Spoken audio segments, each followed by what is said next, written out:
ময়মনসিংহের ঈশ্বরগঞ্জে ৫৫ বছর বয়সী দাদির সঙ্গে ২০ বছর বয়সী প্রতিবেশী নাতির সঙ্গে বিয়ের ঘটনা ঘটেছে। এ খবর ছড়িয়ে পড়লে এলাকায় চাঞ্চল্য সৃষ্টি হয়েছে। স্থানীয় এলাকাবাসী সূত্রে জানা যায়, উপজেলার বড়হিত ইউনিয়নের নওপাড়া গ্রামে ৫৫ বছর বয়সী দাদির স্বামী ৫ বছর পূর্বে মারা যাওয়ার পর একই গ্রামের প্রতিবেশী আব্দুর রশিদের পুত্র ফারুক মিয়ার সাথে প্রেমের সম্পর্ক গড়ে ওঠে তার।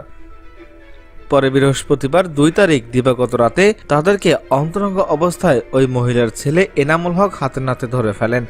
পরে এনামুল হক এলাকার লোকজনকে ডেকে নিয়ে আসেন। পরদিন শুক্রবার ৩ তারিখ বিষয়টি নিয়ে স্থানীয় গণ্যমান্য ব্যক্তিবর্গ সালিশের নাতি ফারুক হোসেনের সাথে দাদি শিরিন আক্তারের বিয়ের সিদ্ধান্ত নেন। ওই সিদ্ধান্তের ভিত্তিতে সোমবার রাতে দাদির সাথে নাতির বিয়ে রেজিস্ট্রি সম্পন্ন হয়। বড়হতি ইউপি সদস্য খায়রুল ইসলাম জানান, নওপাড়া গ্রামের এনামুল হকের বাবা মারা যাওয়ার পর থেকে প্রতিবেশী ফারুকের সাথে তার প্রেমের সম্পর্ক গড়ে ওঠে। পরে রাতের বেলায় হাতে নাতে ধরার পর দুজনের সম্মতিতে কাজী অফিসের মাধ্যমে তাদের বিয়ে দেওয়া হয়। নাতির সঙ্গে দাদির বিয়ের পর এলাকায় মিষ্টি বিতরণ করা হয়।